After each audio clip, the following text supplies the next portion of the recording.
የእግዚአብሔር መልአክ ሆኖ ራሱ እግዚአብሔር ሲገለጥ ነበረ። ከእግዚአብሔር ግን የትኛው አካል ነው ላልከኝ ከምትል ከሆነ ወልድ ነው። ወልድ ስለመሆኑ ማስረጃ ደግሞ ማኑኤል ያሳየውና 9:6 ላይ ያሳየው። ምክንያቱም 9:6 የሚወለደው ልጅ ኢየሱስ እንደሆነ ስለሚያሳይ ነው። እንዴት እዛ ጋር ወሰድኩ። ልጁ ኢየሱስ ነው የሚያሳየው። ኢየሱስ ነው ለእኛ ኢየሱስ ነው። እናንተ ላይሆን ይችላል። ይልክ አብርሃም ጋር ወልድ በስጋ አልተገለጠም። ለሌላ ጊዜ ሌሎች ክርስቲያኖች ራሱ ይቃወሙ ይምጣና ይሞግተኝ በዚህ ያስረዳኝ። በቃ እንደ ክርስትና አስተምሮት ወልድ ከማርያም ከመገለጡ በፊት በስጋ አልተገለጠም። ይህን እየተገለጠ እያሳየው እኮ ነው። የእግዚአብሔር መልአክ ማለት ወልድ ነው ብለህ የምትል እኮ ይሄ የሐሰት ትምህርት ነው።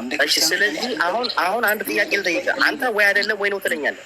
ቆይ አንተ ነው አይደለም ትለኛለህ። ቆይ አንዴ ከማርያም ከመገለጡ በፊት ወልድ በብሉይ ኪዳን ተገልጧል ብሎ የሚል ክርስቲያን አስተምሯዊ አይደለም። አንዴ ጠብቀኝ፣ አንዴ ተረጋጋ። እኔ ለምንድን ነው አሁን አንተ የኛን አስተምሮ የምትነግረኝ? አንተ ለኔ እንዴ? እኔ እኮ ነኝ አስተምሮ ነው የማውቀው እኮ። እኔ ስጠይቅህ ነው አይደለም በለኝ። የእግዚአብሔር አሁን እኔ የምጠይቅህ መልስልኝ። ከግብፅ ያሻገራችሁ ማን ነው? ለእውነት መልስልኝ። እኔ ስለ ወልድ ከአብርሃም ጋር ቂጣ ስለበላው እሱን ጨረስን። በቃ እሱን ተወው። በቃ አሁን ወልድ የሚል እንደዚህ በጽሁፍ አላሳየህ። አሁን ወልድ የሚል አሳየኝ። በተለያየ መንገድ አሳየው፣ ግን አሳየው። አሁን መለስክልኝ። አየህ አይደለም ብለህ መገላገል አለ። ወልድ የሚል በጽሁፍ አይደለም ነገርኩህ።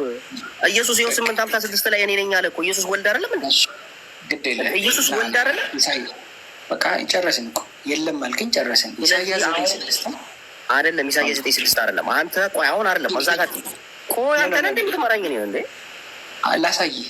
እኔ አይደለም እኮ ችግር የለውም አታሳየኝ። 9:6 ምንም አታስሙ። ድንቅ መከራ እያለ አምላክ ይላል እኮ ላሳይ። እዛ ጋር የተገለጠው ኢየሱስ ነው፣ የተወለደው ኢየሱስ ነው። ተገለጠ አይደለም። እሱም ትንቢት ነው የተናገረው ኢሳይያስ ስለሚወለደው ነው የሚናገረው። አይደለም። እሺ አንተ ነው የምትለው አይደለም። እሺ አይደለም። አንተ ነው አይደለም። አንተ ነው የምትለው። እሺ አይደለም። በቃ አይደለም። እሺ እንትን አይደለም። አሁን እሱን እንትን አይደለም። ኢሳይያስ 9:6 ትንቢት ነው ወይንስ የተፈጸመ ነገር ነው? አሁን ስለሱ እንደገና ደግሞ ሌላ ቦታ እንግባ። ግድ የለህም አንተ አይደለም። አሁን የመልስልኝ አንተ በመጀመሪያ የእግዚአብሔር መልአክ የሚለውን በመጀመሪያ ምን አንተ የእግዚአብሔር መልአክ ራሱ እግዚአብሔር ነው አይደለም? አይደለም። ምን አለ መሰለህ የእግዚአብሔር መልአክ ካልሆነ መልስልኝ። ለምን ፈራህ አንተ? ኢሳይያስ 9 ኖ ግድ የለህም። ለምን ፈራህ? ከግብፅ ያሻገራቸው ማን ነው? እሺ እሱ አይደለም ፖይንት እሱ አይደለም። በቃ ደህና አይደለም። ዋናው ቴንኪው። ኢሳይያስ 9:6 በቃ ነገርኩህ። ይኸውልህ እኔ በማስረጃ አስረድቻለሁኝ። ሁሉን ነገር በማስረጃ አሳይቻለሁ። ያለ አንድ ማስረጃ አላሳየሁም። እያንዳንዷን ነገር ፖይንቷን አስቀምጬልሃለሁ። 8:56 ላይ 8:56 ላይ የተናገረው ወልድ የሚለውን ኢየሱስ አይደለም የምትል ከሆነ ይኸውልህ ኢየሱስ አይደለም የምትለው ካለ ስለዚህ አብን ያየም አልኩህ። ይኸውልህ አብን ያየ የለም መንፈስ ቅዱስ ያየ እሱ ሌላ ጊዜ እናወራለን። ኢሳይያስ 9:6 እናንተ ስለማታምንበት ነው። አንተ ኢየሱስ አይደለም ብለህ ስለማታምንበት ነው። አውቃለሁ። አይደለም ቃሉን አስተምረኛ። እንደዛ ኢየሱስ ነው። ኢሳይያስ 9:6 ኢየሱስ ነው። ኢየሱስ አይደለም። አዳምጠኝ። ኢሳይያስ 9:6 ብሎ ማለት ምዕራፍ 7 ላይ በድንግሊቷ ትጸንሻለሽ ስሙንም አማኑኤል ትይዋለሽ ተብሎ የተነገረ፣ ከዛ ምዕራፍ 8 ላይ የተወለደ ልጅ አለ በዛ ቸኮለ ሞኮ ፈጠነ ምናምን የተባለ እሱንም ለዚህ ምልክት ደግሞ የአዞር አምላክ ነው። አዳምጠኛ አምላክ ነው። እሺ እንደዛ ከሆነ አንዴ ምዕራፍ 7 ጀምረን እንጀራ አምላክ ሆኗል ወይ? ያ የተወለደው ልጅ አምላክ ሆኗል። ልጅ ነው ምንድን ነው አምላክ ሆኗል። ድንቅ ኃያል አምላክ ይላል እኮ ኃያል አምላክ ይላል አይደለም? አስም ነዋ። የእኔ ጓደኛ ለምሳሌ አንድ አምላክ የሚባል ጓደኛ ሌላ ለምሳሌ ድንቅ መከራ ኃያል አምላክ የሚለው ኃያል አምላክ የሚባል ስም ነው። እሺ አለ ኃያል አምላክ የሚባል ስም አለ መጽሐፍ ቅዱስ ላይ። አንድ ነገር ማለት ስም እኮ ነው፣ መጠሪያ ስም። መጠሪያ ስም ኃያል አምላክ ተብሎ የተጠራ ስም አለ። ምን አለ መሰለህ? አንዴ አይ ነው ማን ነው ኃያል አምላክ የተባለ? ለምን አትረጋጋም? ማወቅ ያለብህ ምዕራፍ 7 ጀምረህ ምዕራፍ 8 ላይ የተወለደ ልጅ አለ። ምዕራፍ 7 ላይ አምላክ ሆነ ወይ? እሱ እኮ ገብቶኛል። ነብይቱ እንደምትጸንስ ወንድ ልጅ እንደምትወልድ ስሙንም አማኑኤል ብላ እንደምትጠራው ከተነገረ በኋላ ግልጽ ነው። እሱም ደግሞ በአሶር ንጉስ መምጣት ነው አይደለም።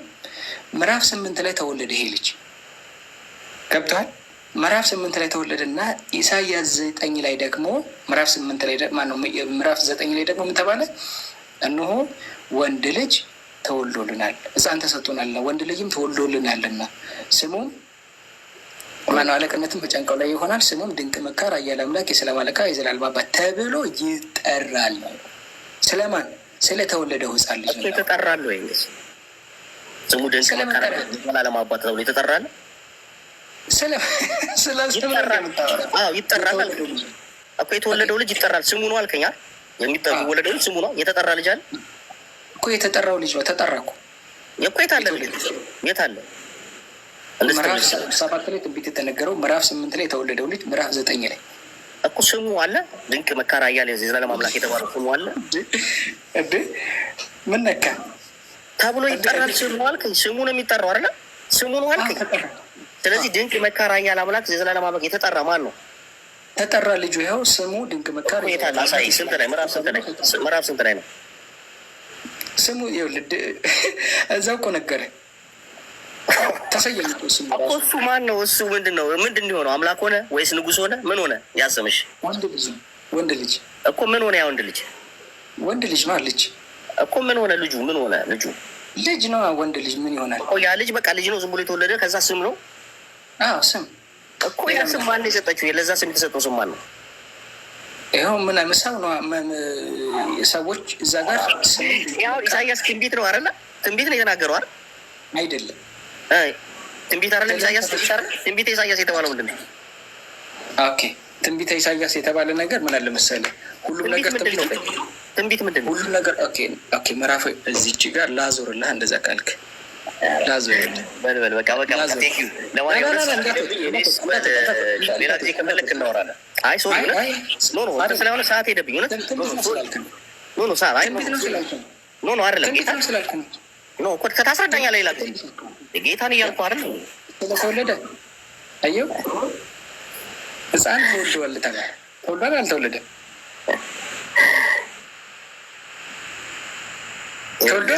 ወንድም ተሰጥቶናል፣ አለቅነትን በጫንቃው ላይ ይሆናል። ስሙም ድንቅ መካር፣ ኃያል አምላክ፣ የዘላለም አባት፣ የሰላም አለቃ ተብሎ እኮ ነው ተብሎ ይጠራል ነው። ኦኬ ይሄ የተወለደው ልጅ ነው አይደለ? አዎ ይሄ የሚወለደው ልጅ ማለት ነው። የሚወለደው አይደለም፣ የተወለደው ልጅ።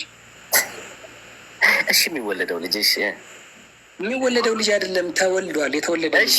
እሺ እኮ ምንድን ነው? እሺ እኮ ሀሳብን አጠር አድርገህ ንገረኝ። እሺ በጣም ጥሩ። ስለዚህ ምን ተባለ? ምዕራፍ 8 ላይ እና 7 ላይ ላሳይህና እንጨርሳለን። ምን አለ መሰለህ?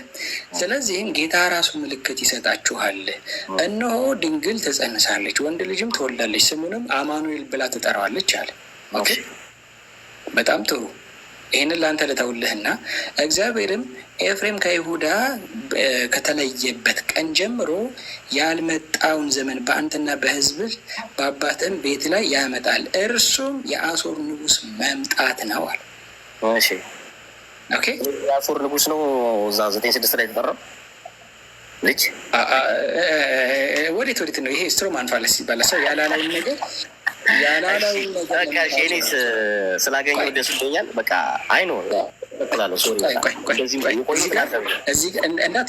እንዳትወጣ ለምን መሰለህ? እዚህ ጋር ማለት ነው ነብይቱ ምን ትላለች? ትጸንሳለች አለ የተባሉ ማነው? እዚህ ጋር ያለችዋ ነቢይ ማነው? ጸንሳ እንደምትጸንስ ተነገረ። ከዛ በኋላ እዚህ ጋር ደግሞ ምን ተደረገ? ምዕራፍ 8 ላይ ቁጥር 3 ጀምሮ ምን ይላል መሰለህ? ወደ ነቢዩቱም ቀረብ አለ፣ እርሷ ጸነሰች ወንድ ልጅንም ወለደች አለ። ምን ላይ? ምዕራፍ 7 ላይ እንደምትጸንስ ትንቢት ተነግሮላት ምዕራፍ 8 ላይ ወለደች ማለት ነው። ምዕራፍ 8 ላይ ወለደች። እግዚአብሔርም ሕፃኑ አባቱና እናቱን መጥራት ሳያውቅ የደማስቆ ሀብትና የሰማርያን ምርኮ በአሦር ንጉሥ ፊት ይወስዳልና። ግልጽ ነው። ስሙን ምርኮ ፈጠነ፣ ብዝበዛ ቸኮለ ብለህ ጥራው አለኝ አለ። ይሄ ብዝበዛ ቸኮለ ምርኮ ፈጠነ የተባለው ምዕራፍ 8 ላይ ትንቢት የተነገረለት እዚህ ምዕራፍ 8 ላይ የተወለደው ምዕራፍ 9 ላይ ደግሞ ስለሱ ስም የተነገረው ነው። ምንድነው? ሕፃን ተወልዶልናል የተባለው ምዕራፍ 8 ላይ የተወለደው ልጅ ነው እንጂ ይወለዳል አይደለም። ትንቢተ ኢሳያስ ይባል እንጂ ይሄ ስለተፈጸመ አካል ነው እዚህ የሚያወራው ማለት ነው።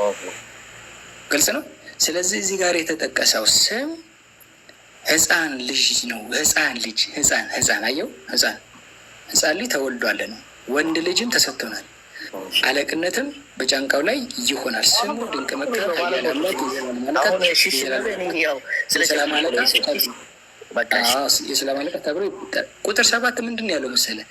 ከዛሬ ጀምሮ እስከ ዘላለም ድረስ በፍርድና በጽድቅ ያጸናውና ይደግፈው ዘንድ በዳዊት ዙፋንና በመንግስቱ ላይ አለቅነቱ ይበዛል አለ። ለሰላሙ ፍጻሜ የለውም። የእግዚአብሔር ቅንዓት ይህን ያደርጋል አለ። የእግዚአብሔር ቅንዓት የሚያደርገው ወይም ደግሞ እዚህ ጋር በፍርድና በጽድቅ ያጸናውና ይደግፈው ዘንድ አለ። በፍርድና ስለሚገባኝና እኔ አሁን ላለመከራከር ነው ዝም ብዬ የምሰማና ዘግቼ ብላለም ነው። በጣም ሶሪ። በፍርድና በጽድቅ ያጸናው ማንን ነው? በቃ ይሁን። በጣም ቴንኪዩ ስላወራን ስላገኘው ደስ ብሎኛል። ተባረክልኝ። እኔም ደስ አብዙት ይወዳል። ኢየሱስ ይወዳል። ተባረክ። ይህን ቃል ደግሞ ሌላ ጊዜ ተገናኝተን እናወራበታለን። ተባረክልኝ። ሰላም። እኔም እወድሃለሁ። እንግዲህ የእውነት መንገድ የሆነውን ተባረክ። ሰላሙን ልጅ በደንብ የእግዚአብሔር መላእክት በደንብ አንብቦች አንብብ። እሺ እንዴ በነገራችን ላይ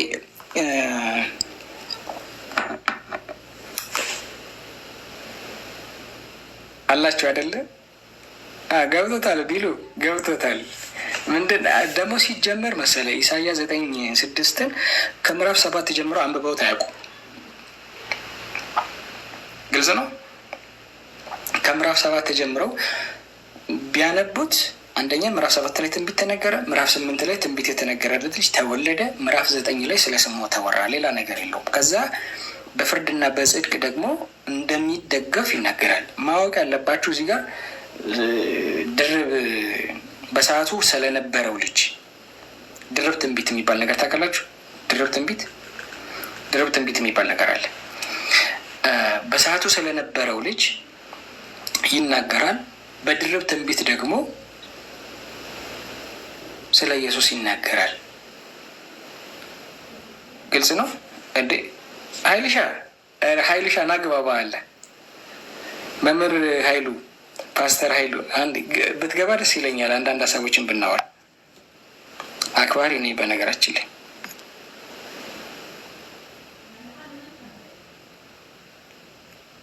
ናግባባ አለ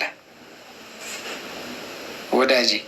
ጠፍተሃል ደግሞ ረጅም ጊዜ ከተገናኘን ቆየ።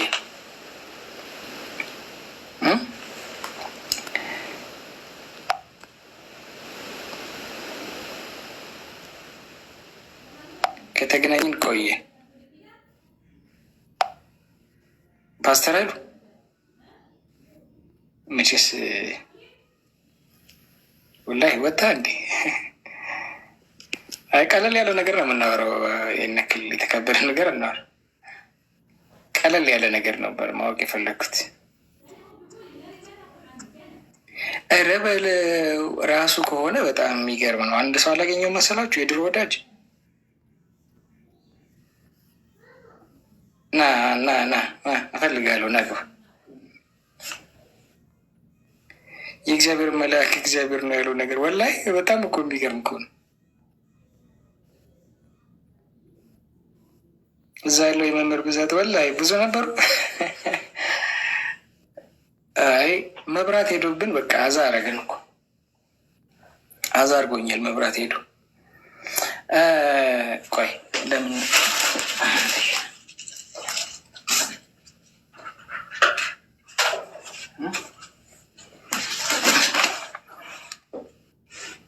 መብራት እንግዲህ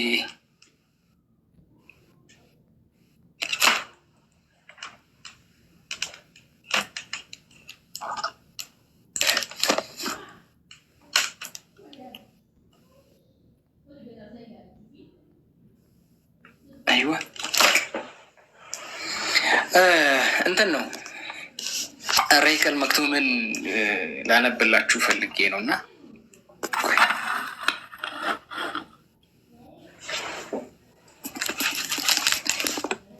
ደስ የሚል ቦታ እንቆያለን ብዬ ተስፋ አደርጋለሁ። ቆይ ኢብኑ ሰላሙ አለይኩም። ዋሌኩም ሰላም ወረህመቱላሂ ወበረካቱ። ሀቢቢ ቤት እንዴት ሰላም ነው? አማን ነው አልሐምዱሊላህ። ወላሂ ላላ ሽኩር አልሐምዱሊላህ። ያው መብራት አዛ አረጋችሁ አይደለ? መብራት ይህ መጽሐፍ በናሬሽን ላነብላችሁ ነው እና እንዴት ማለት በናሬሽን የማነብበት ምክንያት ሰዎች በጣም ወደውት እንዲያነቡት ፈልጌ ትንሽ እንዲጓጉ ባረጋቸው ብዬ ስላሰብኩ ነው።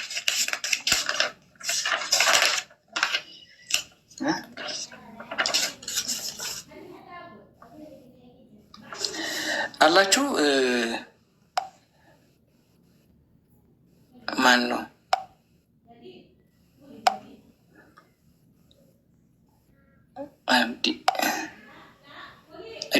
የቁራኑ ሰው ናግባ መሩ ወዳጄ ቢላል ማይዶ ናግባ ዘይሩኝ። አንዳንዴም ቢሆን ዘይሩኝ። ሰላም እንዴት ነህ? ምን አይነት መጽሐፍ ነው የምታነብልኝ? ሰላም አለይኩም ወረህመቱላሂ ወበረካቱ። ወአለይኩም ሰላም ወረህመቱላሂ ወበረካቱ። ቢላል ማሻአላህ ማሻአላህ፣ በደንብ የተከታተልኩ ነበረ። በጣም ደስ የሚል ውይይት ነው ወላሂ። አላህ አልሐምዱሊላህ፣ በጣም ጥሩ። ጀዛከላህ። አላህ ይቀበለን፣ አላህ ይቀበለን። ወንድሜ ሞጣን አስገባው። የት አለ? ኦኬ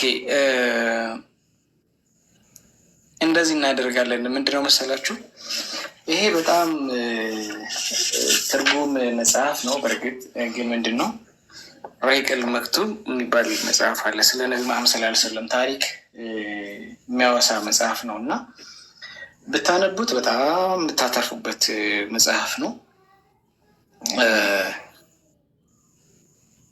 እና ይሄንን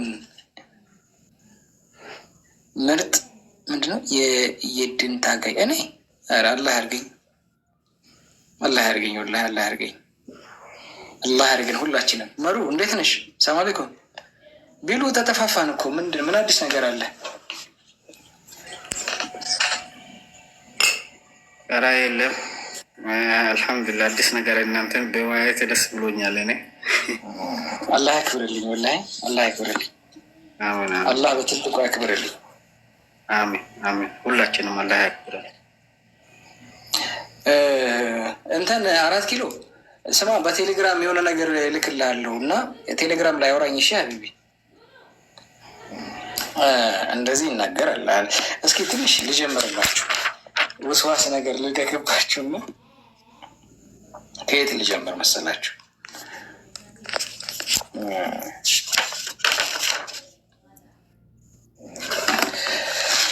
በአላህ ስም እጅግ በጣም ሩህሩህ በጣም አዛኝ በሆነው ነቢዩ መሐመድ ሰለላሁ ዐለይሂ ወሰለም የነቢያት መቋጫ የአላህ መልእክተኞች መደምደሚያ የሰው ልጅ ሁሉ አይነታና ፈርጥ ከመሆናቸው አኳያ ሕይወታቸው የቅን መመሪያ ምንጭ፣ የመለኮታዊ ብርሃን አንጸባራቂ፣ የትክክለኛው ሃይማኖት ተግባራዊ ተርጓሚ ነው።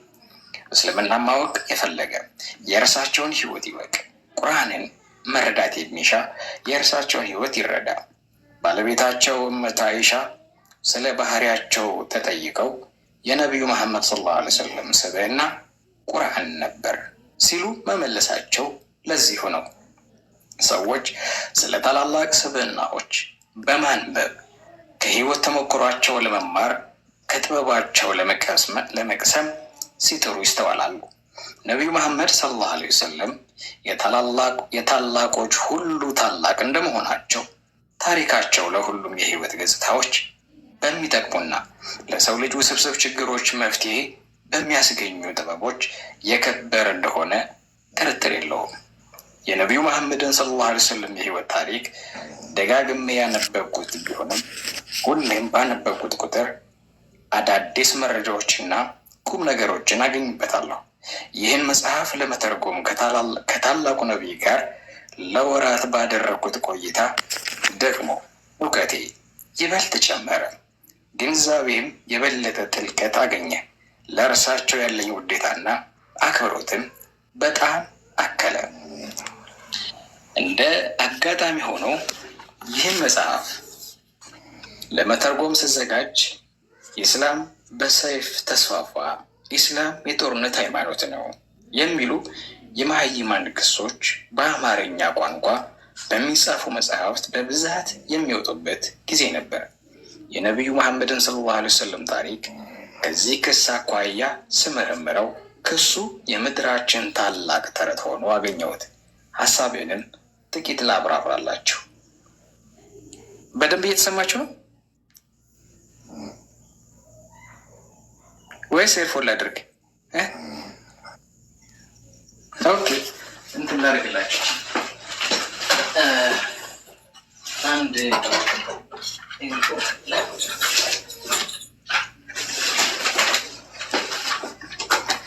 እሺ፣ እንደዚህ ላድርገውና አይ ድምፁ ጠጋ እንደሌላችሁ ፈልጌ ነው ወደ ማይኩ።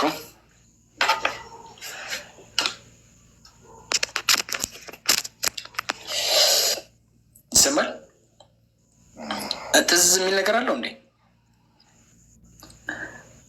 ይሰማል ማለት አይረብሽም? ትዝ የሚል ነገር የለውም? የኤርፎን ሲሰቅ አሪፍ ነው። ኦኬ፣ ይሰማል ይሰማል። በጣም ጥሩ።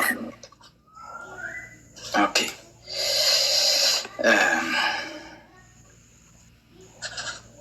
ኦኬ፣ በጣም ጥሩ። የነቢዩ መሐመድን ሰለላሁ ዐለይሂ ወሰለም የነቢይነት ህይወት በዚህ መጽሐፍ ውስጥ እንደተገለጸው መካዊና መዲናዊ ተብሎ በሁለት ዋና ዋና ክፍልፍሎች ይከፈላል። መካዊ ዘመን 13 ዓመታትን የፈጀ ሲሆን መዲናዊ ዘመን 10 ዓመታትን ፈጅቷል። በመካው ዘመን ነቢዩ መሐመድ ሰለላሁ ዐለይሂ ወሰለም ይዘው የተነሱት ሀሳብ እንጂ ሰይፍ አልነበረም። እምነታቸውን በነቢያዊ ስርዓት ማቅረብ ጀመሩ። ጥቂት ሰዎች ተቀበሏቸው፣ ብዙውኑ ግን ተቃወሟቸው። ከባህል ወጥተሃል፣ አዲስ ነገር አምጥተሃል ሲሉም ነቀፏቸው። ነገር ግን በነቀፌታ ብቻ አልቆመም። ወደ ስነ ልቦናዊ ጦርነት ብሎም ወደ አካላዊ ጥቃት ተሸጋገረ። በዚያ ዘመን ሙስሊሞች ላይ ስም ከማጥፋት እምነታቸውን ከማጥላላትና የነቢያቶችን ስብዕና ከማጠልሸት ጀምሮ እስከ ማሳደድ፣ ማሰቃየትና ግድያ የደረሰ ሁለንተናዊ ጥቃት ተከፈተ። ሙስሊሞች መከራ ሲበዛባቸው፣ ችግር ሲጠናባቸው ሀገር ጥለው በመጀመሪያ ወደ ሀበሻ በኋላም ወደ መዲና ተሰደዱ። መካዊ ዘመን በእንዲህ አይነት ሁኔታ አለፈ። በዚህ ዘመን ሰይፍ የተመዘዘው በሙስሊሞች ላይ ነበር። የእምነት ነፃነት ያጡት፣ የተሰደዱት፣ የተገደሉት፣ የተሰቃዩት ሙስሊሞች ነበሩ። በዚህ ዘመን የእስልምና መርህና አቋም የእምነት ነፃነትን የሚያጸድቅ መቻቻልን የሚያንጸባርቅ ነበር። የነቢዩ መሐመድ ሰለላሁ ዐለይሂ ወሰለም ጥያቄዎች ሁላችንም የየራሳችን እምነት በነፃነትን እናራምድ፣ የማሰብ ነፃነት ይከበር የሚል ፍትሃዊ ጥያቄ ነበረ። ለኩም ዲኑኩም ወልየ ዲን፣ ለእናንተ ሃይማኖታችሁ አላችሁ፣ ለእኔም ሃይማኖቴ አለኝ። አልካፊሩን 6። በዚህ ዘመን የሰለሙ ግለሰቦች ወደውና ፈቅደው መከራን፣ ስቃይንና ሞትን ለመሸከም ተዘጋጅተው ወደ አዲሱ እምነት የገቡ መሆናቸው እርግጥ ነው። በዚህ ዘመን የሰይፍ ራት የሚያደርገው፣ መከራ የሚያዘንበው፣ በአሰቃቂ ሁኔታ ሞትን የሚያመጣው አለመስለም ሳይሆን መስለም ነበር። ታሪኩ እንደ ረፋድ ፀሐይ ግልጽ፣ እውነታው ጉልህ ነው። መዲናውያን እስልምናን የተቀበሉበት ሁኔታም ይህን የሰይፍ ክስ አስቂኝ ተረት ያደርገዋል። ነቢዩ መሐመድ ሰለላሁ ዐለይሂ ወሰለም መዲና እንደገቡ ሙስሊም ካልሆኑ ወገኖች በተለይም ከአይሁዶች ጋር አብሮ በሰላም የመኖር ስምምነት ተፈራረሙ እንጂ ካልሰለማችሁ አጠፋችኋለሁ በማለት ሰይፍ አልመዘዙባቸው። የስምምነት ይዘት በዚህ መጽሐፍ ውስጥ በዝርዝር ቀርቧል። በኋላ ላይም ከአይሁዶች ጋር የተፈጠሩ ግጭቶች ሁሉ ምክንያታቸው አይሁዶች ለዚህ የሰላም ውል ተገዢ ባለመሆናቸው የተከሰቱ እንጂ በኃይል የማስለም ዓላማ ያነገቡ አልነበሩም። አቅለቢስ ኦሪየንታሊስቶች እና ክርስቲያን ሚሽነሪዎች ነቢዩ መሐመድ ሰለላሁ ዐለይሂ ወሰለም አቅመ ደካማ እያሉ የሃይማኖትን ነጻነት ይሰብኩ ነበር። ነቢዩ መሐመድ አቅመ ደካማ እያሉ የሃይማኖትን ነጻነት ይሰብኩ ነበር። በኋላ ላይም አቅም ሲያገኙ ግን ማስገደድ ጀመሩ የሚል መረጃ አልባ ክስ ይሰነዝራሉ። ግና ይህም ክሳቸው እንደ አለት ከጠጠረ ጉልህ እውነታ ጋር በመጋጨት ይንኮታኮታል። ምክንያቱም ነቢዩ መሐመድ ሰለላሁ ዐለይሂ ወሰለም ተከታዩን አዋጅ ያወጁት መዲና ውስጥ የኃይል ባለቤት ከሆኑ መንግስት ከመሰረቱ በኋላ ነውና። በሃይማኖት ማስገደድ የለም። ቀጥተኛው ጎዳና ከጠማማው ፍኖት በሚገባ ተገልጿል። አልበቀራ 256 እስልምና በዚያው እውነት በያዘው እምነት ይተማመናል። እስልምና በያዘው እምነት ይተማመናል። ሰዎችን ለማሳመን ተፈጥሯዊ ጥንካሬው በቂ ነው። ኃይል አያስፈልገውም። ደግሞስ በኃይል ያመነ እምነቱ ትክክል ሊሆን ይችላልን? እስልምና በዚህ ረገድ ያለው አቋም ግልጽና የማያሻማ ከጊዜና ከቦታ ጋር የማይቀያየር ቋሚ መርህ ነው። ይኸውም በሃይማኖት ማስገደድ የለም፣ የፈለገ ይመን የፈለገም ይካድ የሚል ነው። ሙስሊሞች መዲና ውስጥ በሰላም የሚኖሩበት ቦታ ማግኘታቸው ለመካውያን አልተዋጠላቸውም። ስደተኞችን ለማስመለስ ወደ ሀበሻ ልዑክ ልከው ሳይሳካላቸው ቀረ። መዲናውያንንም ሙሐመድን ከሀገር አስወጡ፣ ካልሆነ ግን ከፍተኛ ቅጣት ይጠብቃችኋል በማለት አስፈራሩ።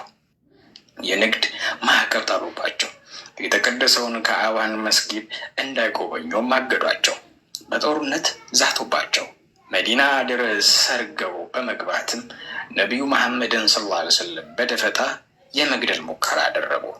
ነቢዩ መሐመድ ሰለላሁ ዐለይሂ ወሰለም በሕይወታቸው ውስጥ ከ13 ያላነሱ የግድያ ሙከራዎች ተደርጎባቸዋል። መዲና ፍርሃት ነገሰ። ወጥቶ መግባት አሳሳቢ ሆነ። በዚህ ጊዜ ሊያጠቃ የመጣን ጠላት የመከላከል ፍቃድ ተሰጠ። ተከታዩ የቁርአን መልእክት ተላለፈ። እነዚያ በካህዲያን ጦርነት የታወጀባቸው ግፍ ተፈጽሞባቸዋልና እንዲዋጉ ተፈቅዶላቸዋል። አላህም እነርሱን ለመርዳት ከማንም በላይ ቻይ ነው። እነርሱም እነዚያ ጌታችን አላህ ነው በማለታቸው ብቻ ከየቀያቸው የተባረሩ ናቸው። አላህ የአንድን ህዝብ ተንኮል በሌላ ህዝብ ባይመክት ኖሮ ገዳማት፣ ቤተ ክርስቲያኖች፣ ምኩራቦች እና የአላህም ስም በብዛት የሚወሳባቸው መስጊዶች በፈራረሱ ነበር።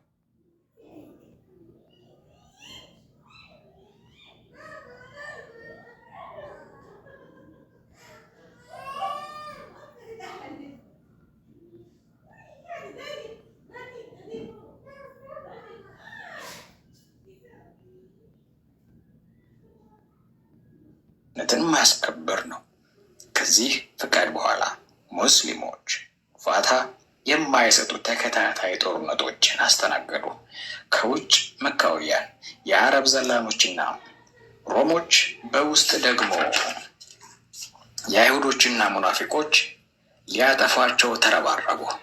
ይሁንና ይህን ሁሉ ተቋቁመው በአሸናፊነት በመውጣት የመኖር መብታችንን አረጋገጡ። ሙስሊሞች ተገደው በገቡባቸው በእነዚያ ጦርነቶች ውስጥ የሙታን አሃዝ 756 ብቻ መሆኑ ሰብአዊ ኪሳራ እንዳይደርስ ምን ያህል ይጠነቀቁ እንደነበረ ያረጋግጣል። ዝርዝሩን እነሆ። የጦርነቱ ስም፣ የሙስሊም ሰማዕታት ቁጥር፣ የሌሎች ሙታን ቁጥር። የጦርነቱ ስም በድር፣ የሙስሊሞች ሰማዕታት ቁጥር 14፣ የሌሎች ሙታን ወይም ደግሞ ከጠላቶች በኩል የሞቱት ደግሞ 70 ናቸው። የጦርነቱ ስም ኡሁድ ይባላል። የሙስሊሞች ሰማዕታት ቁጥር 70፣ የሌሎች ሙታን ቁጥር 22። የጦርነቱ ስም አህዛብ፣ የሙስሊም ሰማዕታት ቁጥር 6፣ የሌሎች ሙታን ቁጥር 3። በኒ ሙስጠሊቅ፣ የሙስሊም ሰማዕታት ቁጥር 0፣ የሌሎች ሙታን ቁጥር 3። የኸይበር ዘመቻ፣ የሙስሊም ሰማዕታት ቁጥር 19፣ የሌሎች ሙታን ቁጥር 0። የጦርነቱ ስም ቢር ሙናህ፣ የሙስሊም ሰማዕታት ቁጥር 69፣ የሌሎች ሙታን ቁጥር